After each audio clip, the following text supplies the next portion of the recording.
మార్కెట్లో ఇన్వెస్ట్ చేసి మీ డబ్బులు డబుల్ చేసుకోవాలనుకుంటున్నారా? సుందరరామిరెడ్డి గారి సెమినార్ కి అటెండ్ అవ్వండి.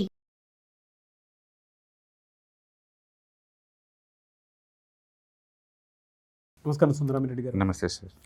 ఏఐ వచ్చిన తర్వాత ట్రేడర్స్ పరిస్థితి ప్రమాదంలో ఉందనుకోవచ్చా, లేదంటే ఏదైనా అడ్వాంటేజ్ అవుతుంది అనుకోవచ్చా?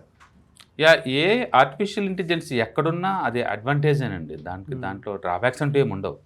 ఎందుకంటే మనకి పని స్పీడప్ అవడానికి అది హెల్ప్ అవుతుంది అనమాట. సింపుల్ చెప్పాలంటే లేదు, రెగ్యులర్ యాక్టివిటీని ఆటోమేషన్ చేయడానికి బాగా యూజ్ అవుతుంది. మన అలారం పెట్టాము, ఎవ్రీడే అదే టైం అవుతుంది కదా, nothing but one kind of AI అది. అంటే మన తెలియకుండా మనం వాడుతున్నాం ఆల్రెడీ. అవునవును. ఎస్ఐపి అనేది ఆటోమేషన్. అట్లా ఆటోమేషన్ ప్రాసెస్ ఏదైనా సరే మనం ఏ అనుకోవచ్చు. ఫస్ట్ ఆఫ్ ఆల్ స్పీడ్ ఉంటుంది, డిసిషన్ మేకింగ్ చాలా స్పీడ్ అవుతుంది అనమాట. అండ్ రెండోది ఎఫిషియన్సీ బాగా పెరుగుతుంది ఏఐ ఉండటం వల్ల. అండ్ మూడోది రిస్క్ మేనేజ్మెంట్ ఈజీ అవుతాం. ఏదైనా ట్రేడ్లో ఎంత టార్గెట్ పెట్టుకోవాలి, ఎంత స్టాప్ లాస్ పెట్టాలో సిస్టమ్ అనలైజ్ చేసి చెప్పిద్ది కాబట్టి మోర్ క్లారిటీ ఉంటుంది మనకి. మనం ఊహించుకొని ఇక్కడ పోదాం అక్కడ పోదాం అనుకునే లోపు సిస్టమ్ అదే ఇస్తుంది కాబట్టి మనకు క్లారిటీ ఉంటుంది అనమాట. బ్యాక్ టెస్టింగ్ అవి చేస్తాయి కాబట్టి. అందుకని ఏఐ వచ్చిన తర్వాత మా ట్రేడర్స్ నాట్ ఓన్లీ ట్రేడర్స్, ప్రతి ప్రొఫెషన్స్ యొక్క ఎఫిషియన్సీ ఖచ్చితంగా పెరిగిద్ది. కాకపోతే ఒకటి, స్టాక్ మార్కెట్లో ఏఐ రాకముందు కూడా స్కానర్స్ ఉన్నాయండి ఆల్రెడీ. ఏఐ వచ్చిన ఇప్పుడు సపోజ్ మేము ఒక నిమిషంలో 100 చార్టులు చూస్తాం. మేము చూస్తామంటే ఎలా చూడగలుగుతున్నాం అంటే మా రిక్వైర్మెంట్ని అక్కడ ప్రోగ్రామ్ రూపంలో పెడతారు. పెట్టేసి రన్ చేసామనుకోండి స్కానరు, అది విత్ ఇన్ ద సెకండ్స్లోనే ఆ డేటా మొత్తంలో నువ్వు పెట్టిన డేటాలో పెట్టిన దాంట్లో నీకు నచ్చిన ఆ రిక్వైర్మెంట్స్ ఉన్నట్టుని ఫైండ్ అవుట్ చేస్తూ ఉంటుంది, చేసేసి అవుట్పుట్ ఇస్తుంది. కాబట్టి ట్రేడింగ్ ప్రపంచంలో ఎప్పటి నుంచో 20-30 ఇయర్స్ నుంచి స్కానర్స్ ఉన్నాయండి. మొదట్లో యామీ బ్రోకర్ వాడేవాళ్ళు, ఆ తర్వాత ఇప్పుడు కొత్తగా వెబ్ బేస్డ్ వచ్చేసినాయి అన్నీ.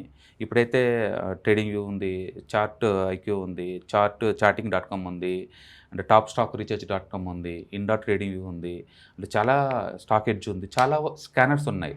అండ్ మోరలెస్ అవి కూడా ఆర్టిఫిషియల్ ఇంటెలిజెన్స్ టైప్ అనమాట. కాకపోతే ఫుల్ ఆటోమేషన్ కావాలి, సెమీ ఆటోమేషన్ అనుకోవచ్చు. ఫుల్లీ ఆటోమేషన్ ఏంటంటే అదే ఫైండ్ అవుట్ చేస్తుంది ట్రేడ్ ఐడియాని, అదే ఎగ్జిక్యూట్ కూడా చేస్తుంది అనమాట. అవునా? మీరు సెట్ ఆఫ్ రూల్స్ ముందే ఇస్తారు. ఓకే. మీరు సెట్ ఆఫ్ రూల్స్ ఏంటంటే ఈ కండిషన్స్ ఉంటే ఈ బై చేయండి, ఇంత స్టాప్ లాస్, ఇంత దూరం వస్తే క్లోజ్ చేయండి, కోడ్ చేసి పెడతారు ముందే కోడ్. ఆ కోడ్ చాలా డైనమిక్గా మీరు మారుస్తూ ఉండాలి, ఎందుకంటే మార్కెట్ ఎప్పుడు ఒకేలాగా ఉండదు కదా. ఎనీ పాయింట్ ఆఫ్ టైంలో స్టాక్ మార్కెట్ పక్కన పోద్ది, దీన్ని సైడ్ మార్కెట్ అంటాం, పైకన్నా పోద్ది దీన్ని అప్ ట్రెండ్ అంటాం, కిందకన్నా పోతుంటుంది దీన్ని డౌన్ ట్రెండ్ అంటాం. అంటే ఈ మూడిట్లో ఏదో ఒక ఫ్లోలో ఉంటుంది ఎనీ పాయింట్ ఆఫ్ టైంలో మార్కెట్. మీ ఆల్గో ట్రేడింగ్ కోడ్ అనేది పైకి పోయేదా కింద పోద్ది, సైడ్ మార్కెట్లో ఏ కండిషన్ తగ్గట్టు ఉందో మనకు క్లారిటీ ఉండాలి. దానికి తగ్గట్టు ఉన్న కండిషన్స్ ఉంటే అది వర్కౌట్ అవుద్ది. రాంగ్గా ఉంటే ఏమవుతుందంటే ట్రేడ్స్ వరకు క్లోజ్ అవుతాయి అనమాట. అందుకని మీరు ఫస్ట్ అది ఏ కోడ్ బేసిస్ మీద వర్క్ చేస్తుంది అనేది, అంటే మార్కెట్ ఆ కండిషన్ రెలవెన్స్ ఉందా లేదా చెక్ చేసుకుని చేసుకోవచ్చు. బట్ రోజుకి 200 ట్రేడ్ చేశాను, 300 ట్రేడ్ చేశాను, అది అంతా ఫేక్ అంటే అంతే ఉండదు. But conditions star market match అవుతా ఉండాలి. ప్రాబ్లం ఎక్కడ వస్తుందంటే ఏఐ వాడినప్పుడు, లేదా ట్రేడ్ని ఆటోమేషన్ చేసినప్పుడు, లేదా ఆల్గో ట్రేడింగ్ వాడినప్పుడు సిస్టమ్ ఓవర్ ట్రేడింగ్ చేస్తుంది. అది ఓవర్ ట్రేడింగ్ చేసిద్ది అనే బదులు దాని కండిషన్ మ్యాచ్ అవుతుంది, అది కొంటుంది, మ్యాచ్ అవుతుంది కొంటుంది, మ్యాచ్ అవుతుంది కొంటుంది. కొంచెం రాంగ్ పోయింది అనుకోండి వెంటనే క్లోజ్ చేసుకుంటుంది అది. అట్లా చూసుకుంటే రోజుకి 200-300 ట్రేడ్ చేస్తుంటుంది అది. ఇన్ని చేసినప్పుడు ఏంటంటే బ్రోకర్ ఫీజులు తడిసి మోపుడు అవుతాయి. బ్రోకర్ ఫీజులు, ఎందుకంటే 200 ట్రేడ్స్ మీద బ్రోకర్ ఫీజు పే చేయాలి కదా.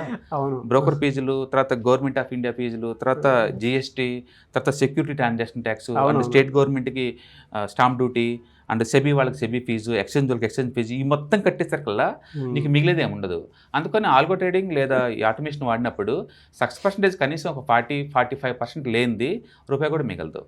అందుకని సక్సెస్ పర్సెంటేజ్ లీస్ట్ ఉందని కష్టం. అందుకని సైడ్ వే మార్కెట్లో మనం చేసామనుకోండి, మన ఆల్గో కనుక ట్రెండింగ్ మార్కెట్ అనుకోండి, ఆ రోజు దారుణంగా లాస్ అవుతూ ఉంటారు అనమాట. అందుకని ఆటోమేషన్ వల్ల లేదా ఆల్గో ట్రేడింగ్ వల్ల డబ్బులు వస్తాయా అంటే it's depend upon the market condition, plus మన ఆల్గో దేని మీద వర్క్ చేస్తుంది అనే దాన్ని బట్టి అనమాట. మీరు నిరంతరం దాన్ని డైనమిక్గా మారుస్తూ ఉండాలి, కొత్త కోడింగ్ యాడ్ చేస్తూ ఉండి మార్కెట్ కండిషన్ తగ్గట్టు మారిస్తే కనుక అది పనిచేసే ఛాన్స్ ఎక్కువ ఉంది.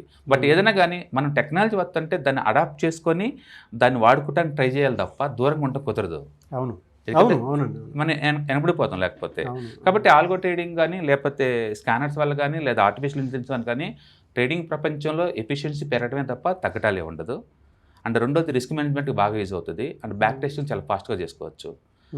కాకపోతే ఏం చేయలేదు అది అంటే నీ ఓన్గా ఉన్న డిసిషన్ మేకింగ్ని అది మార్చలేదు, నువ్వు ఇస్తున్న ఇన్పుట్ దానికి, అదొకటి. అండ్ రెండోది ఓవర్ ట్రేడింగ్ చేస్తూ ఉంటుంది కాబట్టి ఖర్చులు ఎక్కువ అవుతాయి. ఖర్చులు ఎక్కువ అవుతూ ఉంటాయి. End of the day already మార్కెట్లో స్కానర్స్ అవన్నీ ఉన్నాయి, ఎప్పటి నుంచో ఉన్నాయి అవి. అవి వాడుకుని నీకు రావచ్చు అనమాట. కాకపోతే సోషల్ మీడియాలో ఎక్కువ ఫేకీ డేటాని స్ప్రెడ్ చేస్తూ ఉంటాడు.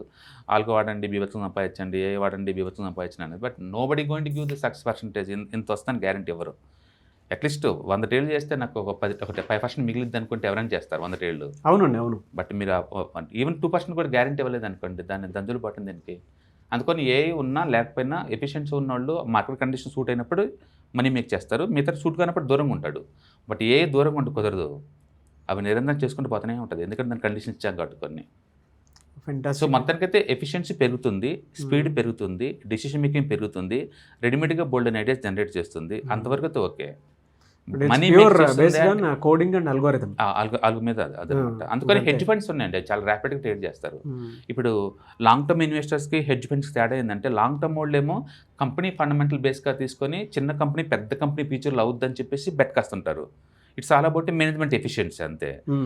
హెడ్జ్ ఫండ్స్ వాళ్ళు అట్ట కాదు, అచ్చం ట్రేడింగ్ ద్వారా మనీ జనరేట్ చేస్తుంటారు లాంగ్ టర్మ్కి. అచ్చం ట్రేడింగ్ ఎంత అంటే ఓవర్ ట్రేడింగ్ కొన్ని 100 ట్రేడ్లు చేస్తుంటారు పర్ మినిటే వాళ్ళు. ప్యూర్ మాన్యువల్ అండి, అచ్చం లేదు ఆల్గో, ఇది ఆర్టిఫిషియల్ ఇంటెలిజెన్స్ వాడతారు. అంటే జనం అందరూ ఇప్పుడు టెక్నాలజీ వాడుతున్నారు కానీ అంటే ఏ అని మనం ఇప్పుడు అనుకుంటున్నాం దాని పేరు యాక్చువల్గా ఆటోమేషన్. ఓకే, మనం ఏ అని ఇప్పుడు అనుకుంటున్నాం, బట్ అది యాక్చువల్గా ఆటోమేషన్ ప్రాసెస్. అంటే ప్రపంచంలో హై ఎండ్ టెక్నాలజీ మొత్తం ట్రేడింగ్లో ఉంటుందండి. ఓకే, అది పర్టికులర్గా హెడ్జ్ ఫండ్స్ వాళ్ళు ఎప్పటి నుంచో వాడుతున్నారు. అది క్వాంట్ మెథడ్స్ అంటారు మేము, ఎప్పటి నుంచో వాడుతున్నారు అవి. మ్యాథమెటికల్ ఫార్ములాస్ అన్ని దాంట్లో ఇన్పుట్కి ఇస్తారు, మ్యాచ్ అయితే మార్కెట్ డేటా మ్యాచ్ అయింది అనుకోండి వెంటనే అది కొనడం జరుగుతూ ఉంటుంది అనమాట. బట్ సామాన్యులకు అందుబాటులో ఉంటుందా అంటే ఉండదు. అంత పెద్ద మొత్తంలో మనీ ఉండే వాళ్ళకి అండ్ ల్యాప్టాప్ స్పీడ్ ఉండాలి, డెడికేటెడ్ ఇంటర్నెట్ వర్క్స్ ఉండాలి, and high end data speed ఉండాలి, ఈ నుండి క్యాపిటల్ కూడా ఉంటే అది వర్కౌట్ అవ్వచ్చు అనమాట. అందుకని పెద్దోళ్ళకి డైరెక్ట్గా వాడుకోవచ్చు, చిన్నోళ్ళకి కూడా ఏ వల్ల బెస్ట్ బెనిఫిట్. ఫర్ ఎగ్జాంపుల్ నాకు ఈరోజు మార్కెట్ కండిషన్ తెలియలేదు, నాకు నిన్న వారం రోజుల నుంచి మార్కెట్ నుంచి నేను డిస్కనెక్ట్ అయ్యాను. ఈరోజు ఏ స్టాక్స్ కొంటానికి బాగుంటాయని గూగుల్ని అడిగా అనుకో చెప్పిద్ది అది, బేస్డ్ ఆన్ ది కండిషన్స్ ఇవి బాగున్నాయి అని. అంటే ఎంతో కొంత నీ డేటా ప్రాసెసింగ్ని చేసి నీకు ఎత్తుంది కదా అవుట్పుట్, నీ పని మినిమైజ్ అవుతుంది. కాబట్టి వాడుకోండి, ఏఐని వాడుకోండి, ట్రేడింగ్ కూడా తప్పేం లేదు. బట్ అల్టిమేట్గా నీ డిసిషన్ మేకింగ్ ఇంపార్టెంట్. బట్ ఇది ఓవర్ ట్రేడింగ్ అయితే చేస్తాను, డౌట్ లేదు.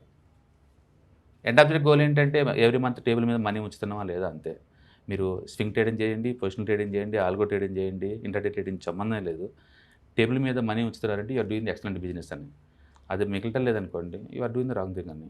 బట్ సోషల్ మీడియాలో 90% ఫేక్ ఉంటుందండి, అవి చేసి ఎంత వచ్చింది, ఇది చేసిన అంత వచ్చిందంటే. కానీ బట్ రియాలిటీకి అయితే trading very toughest game one of the వరల్డ్లోని, అండ్ అంత ఈజీ కాదు. Very good information. Thank you sir, thank you so much. Hi, one day classroom ఎన్విరాన్మెంట్లో ఆఫ్లైన్ వెబినార్ జరగబోతుంది. అండ్ ఇంట్రెస్ట్ ఉన్న పార్టిసిపెంట్స్ ఈ కింద స్క్రోల్ అవుతున్న నెంబర్కి రింగ్ చేసుకొని సీట్ బుక్ చేసుకోండి. దీంట్లో ETFs, index funds and mutual funds మీద completely and hand folding experience మీకు ప్రొవైడ్ చేయబడుతుంది. దీని ద్వారా ఏంటంటే మనం ఎసెట్స్ని స్టాక్ మార్కెట్లో ఎలా మేనేజ్ చేసుకోవాలి, ఎలా గ్రో చేసుకోవాలి, ఎలా ప్రొడక్ట్ చేసుకోవాలో అంటే ప్రాక్టికల్గా నేర్చుకుంటారు. కాబట్టి ఇంట్రెస్ట్ ఉన్న పార్టిసిపెంట్స్ కింద స్క్రోల్ అవుతున్న నెంబర్కి పింగ్ చేసి సీటు రిజర్వ్ చేసుకోండి. Thank you.